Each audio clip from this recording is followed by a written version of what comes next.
These women, if they're fans of the sport, they're intelligent, they're professional broadcasters. I don't see why they can't give their opinion. So today when I seen this lady, and I don't remember what network it was on, I just was turning channels and I stopped, and they went to a lady, and I don't even remember the woman's name, but she started talking about football, and she was giving her opinion, and I was like, hey, a female analyst. And I've heard women who are football fans say that they don't trust other women to be analysts, and I was wondering why.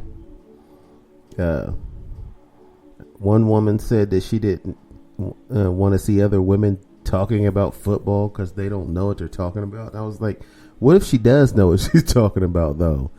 Then would you mind so much? Because they might know what they're talking about. And I've also seen guys say that they don't want to see women being analysts for the same reason. They think that the woman doesn't know what she's talking about. But there's no reason that a woman wouldn't know what she was talking about if she's a fan of NFL football, or even college football for that matter. She should still know what she's talking about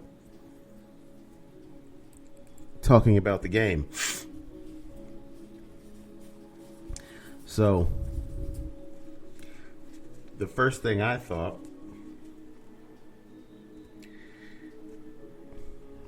is, I wonder how that female analyst that I seen today, how that's flying with the fans, because it's very rare to see it's not very rare to see a woman reporter, but it's rare to see a female analyst. But I don't see why they couldn't be an analyst, to be honest with you.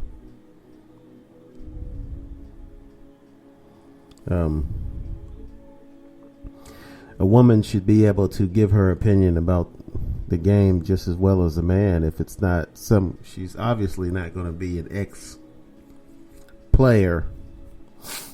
One of these days, they probably will have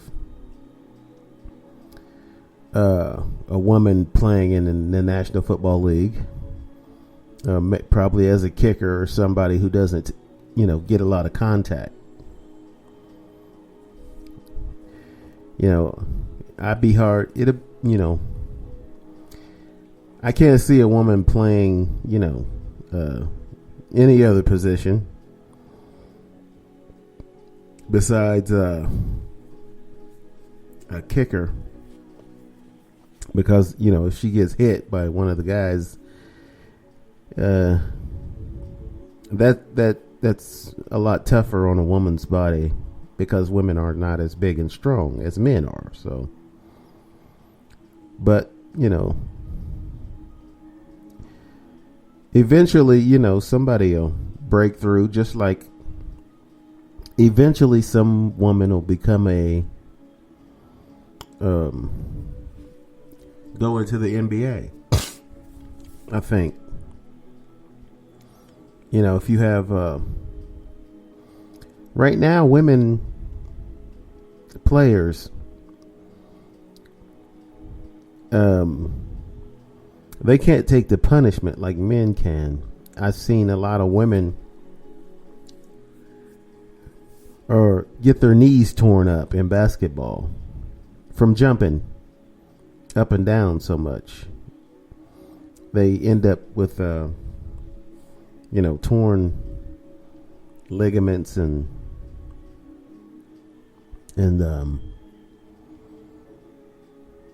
they ended up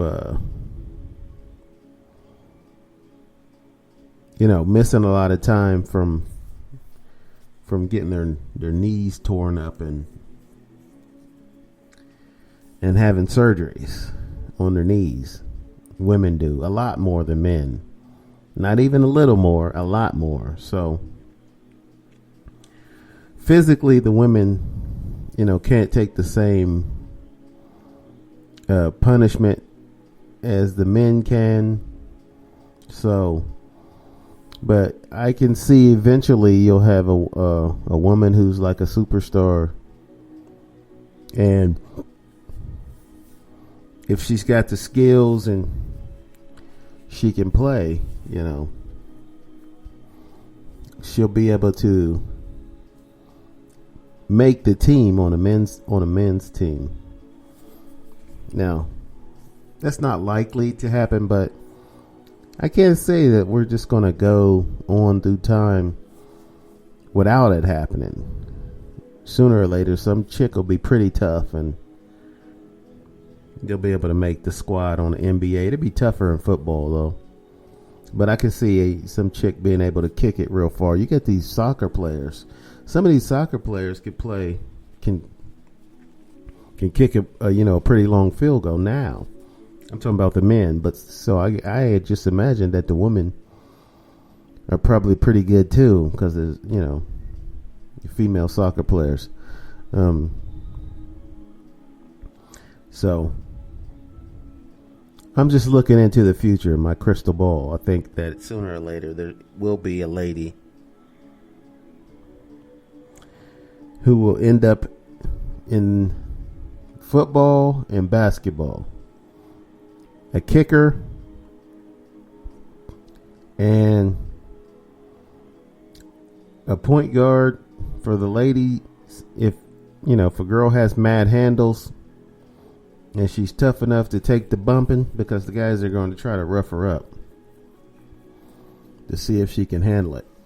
Not because they're chauvinist or anything like that. Some of them might be, but that's not relevant really.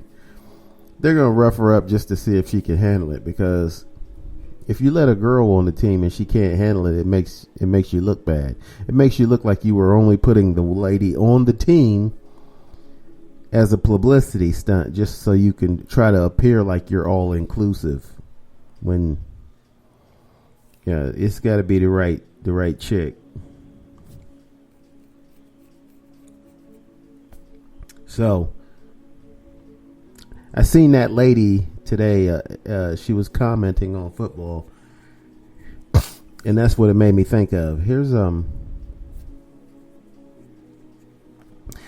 female analyst, and I don't remember exactly what she said, but she sounded like she knew what she was talking about to me. She was talking about the game. I don't remember what team she was talking about at the time. I think she talked about more than one team. But I remember the day when people used to reject having a female football analyst, but I think it's okay. It's fine. As long as she knows what she's talking about, it's fine. It doesn't matter that she's a woman. I just want people to know what they're talking about when they're being analysts, because some of these guys don't know what they're talking about. So some of these broadcasters, I'm thinking, just because you're a broadcaster, just because you're a professional communicator and you went to a major university for broadcasting, doesn't mean you know any more about the game than me. Because some of them, are saying some things that are completely ridiculous, but they're professionals, so I guess, they can do that. I can do it too on this podcast, not on national TV, as the fan commentator. That's what I'd like to go in as, the fan commentator. See if I can get a spot, giving my opinion about the games as the fan commentator. I've already given the National Football League a idea, which sooner or later they'll take me up on without even knowing, that was my idea. But I got this podcast to back me up that it's my idea.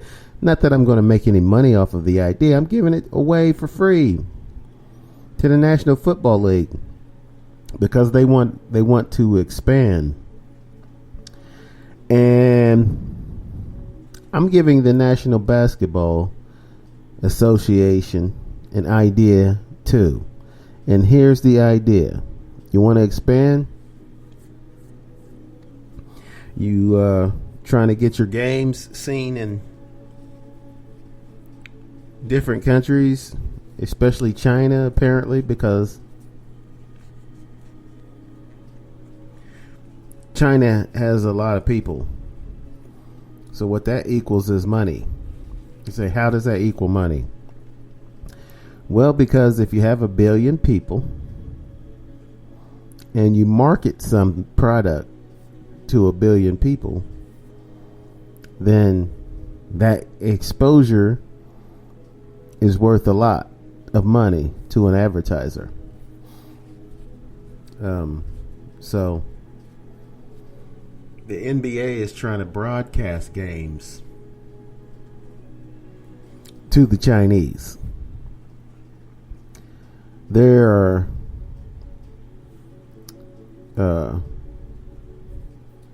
going to have some advertisers who are pretty happy if their product can be sold to the Chinese because of their advertising during NBA games that are being shown in China. So here's my idea for the NBA, though. That games are going to be broadcast in China really has nothing to do with my idea. My idea is, since the NBA wants to call the NBA Finals the World Championship, or call the whoever wins the finals World Champions, my idea is for you to invite from some of the other professional basketball leagues overseas, different countries, invite some of those teams to the playoffs so that when you win the NBA Finals, you really can legitimately be called world champions, and not just playing against teams in the NBA from here in the States. You're playing against teams all over the world. So mull it over, NBA. Don't answer right away. But if you want to innovate the league, your revenue source, and go global, you will invite some teams. I don't know what their competition level is, but tell them they have to play by NBA rules. Because some of these leagues overseas, they got some weird rules. But you got to play by NBA rules, invite them to the playoffs, and then your teams will get more national exposure, and they really will be NBA.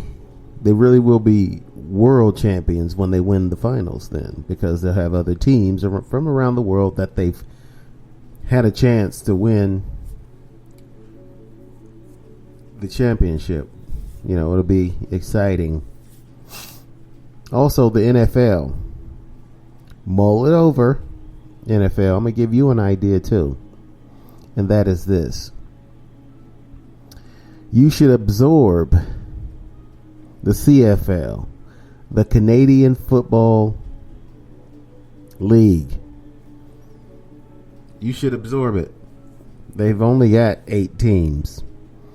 So, the NFL always has a game in Europe. And I don't think they have one this year. They probably had one scheduled that they're backing out of because of COVID. But usually the NFL